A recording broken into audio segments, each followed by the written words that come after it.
प्रिय श्रद्धालुओं, जय श्री कृष्ण, जय श्री राम, जय श्री राधे राधे, जय श्री महाकाल।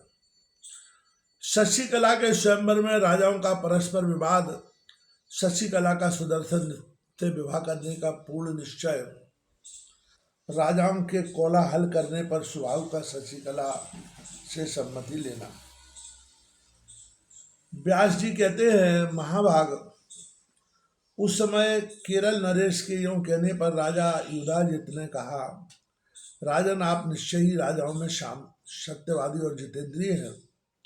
नीति यही है कि जिसे आप कह चुके हैं, परंतु कुलीन वंश से संबंध रखने वाले राजन, संभ्रांत राजाओं के रहते हुए इस कन्या रत्न को कोई अयोग्य व्यक्ति ले जाए, क्या यही न्याय आपको पसंद है?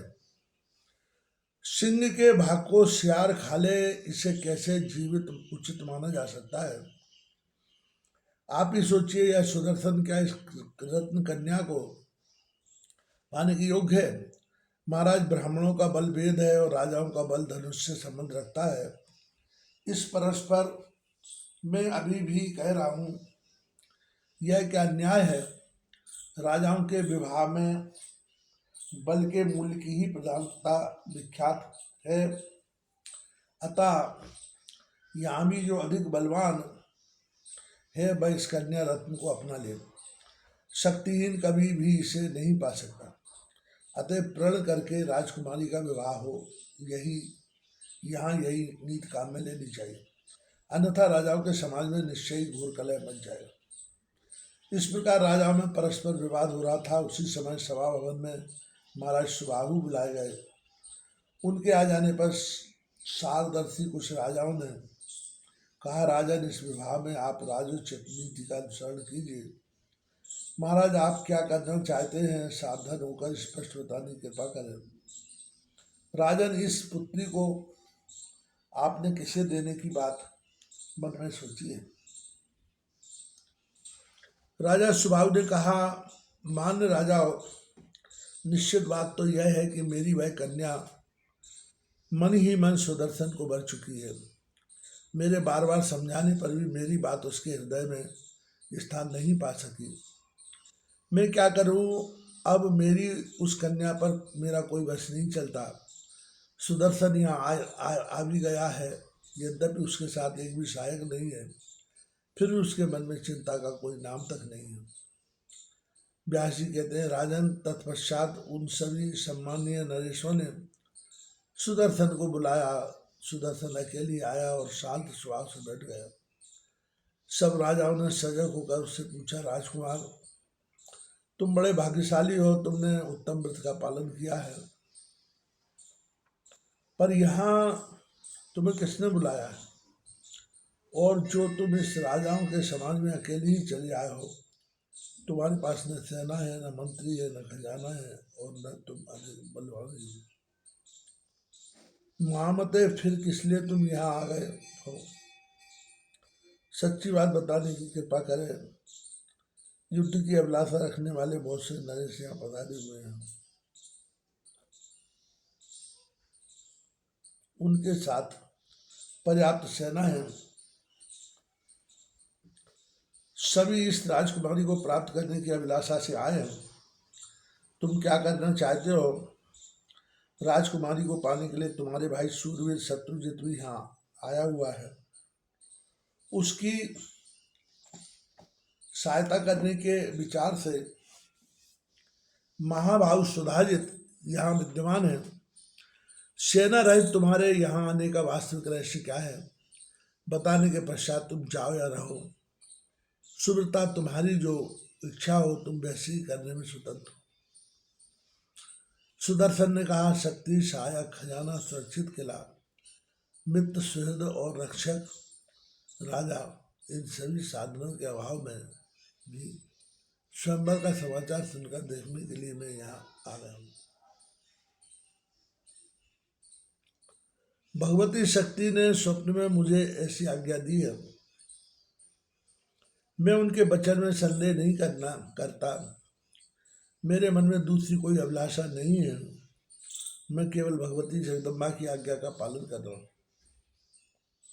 उन जगदीश्वरी ने जो रच रखा है वह तो अब होकर ही रहेगा। इसमें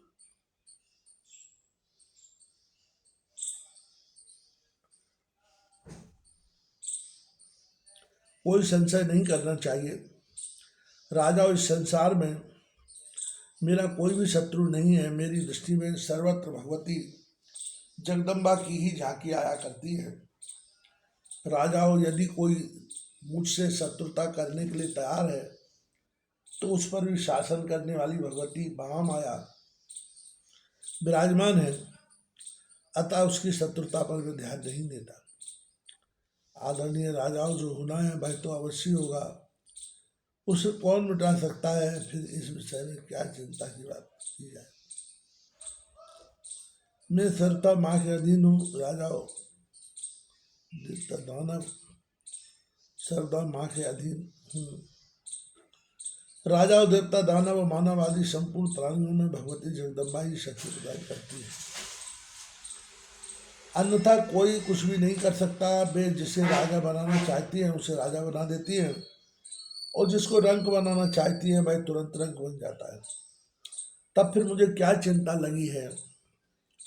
भगवती जगदम्बा परम आराध्या शक्ति है, उनकी कृपा के बिना बड़े बड़े देवता भी हिलजुल तक नहीं सकते।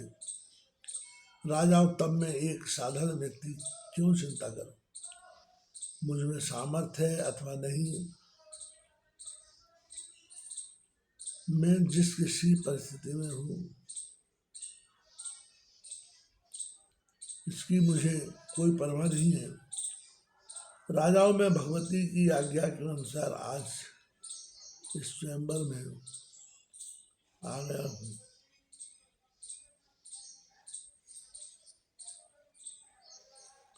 ये भगवती जगदम्बा जो चाहती है उसके होने में मुझे कोई संदेह नहीं है। फिर मैंने चिंता करने से हो ही क्या सकता है। इस विषय में आपको कोई शंका नहीं करनी चाहिए। मैं बिल्कुल सत्य बता रहा हूँ। राजा, हार या जीत में मुझे रंजवंती भी संकोच नहीं है। संकोच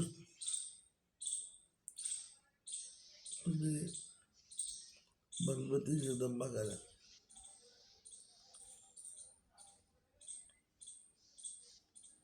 जिन्होंने मुझको इस काम में नियुक्त किया है।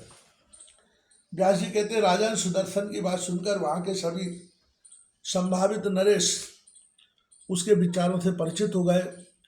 सब एक दूसरे की ओर देखने लगे। तदनंतर उन राजाओं ने सुदर्शन से कहा, राजकुमार, तुम बड़े सज्जन हो, तुम्हारी वाणी बिल्कुल सत्य है, यह कभी मिथ्या नहीं हो सकती। परंतु देखो, उज्जैनी के स्वामी राजा युधाजित तुम्हें मारना चाहते हैं। हमें तुम पर दया आ रही है, इसलिए हम कह रहे हैं, अतः महामते, अब तुम अपने मन में खूब सोच विचार कर जो उचित जान पड़े वही करो। सुदर्शन बोला, आप सब निस्वार्थ प्रेम रखने वाले बड़े ही दयालु सज्जन हैं। आपने बहुत उचित बात कही है, किंतु महानुभाव, राजाओं में अपनी कही हुई बात को फिर से क्या दोहराऊं। कभी भी कोई प्राणी किसी के मारने से नहीं मर सकता, क्योंकि वह सारा चराचर जगत देव के अधीन है। संसार का एक भी प्राणी अपनी स्वतंत्रता सिद्ध करने में असमर्थ है। उसे सदा अपने किए हुए कर्म की अधीनता स्वीकार करना पड़ती है। तत्वदर्शी विद्वानों ने कर्म के तीन भेद बतलाए हैं, संचित, वर्तमान और प्रारब्ध।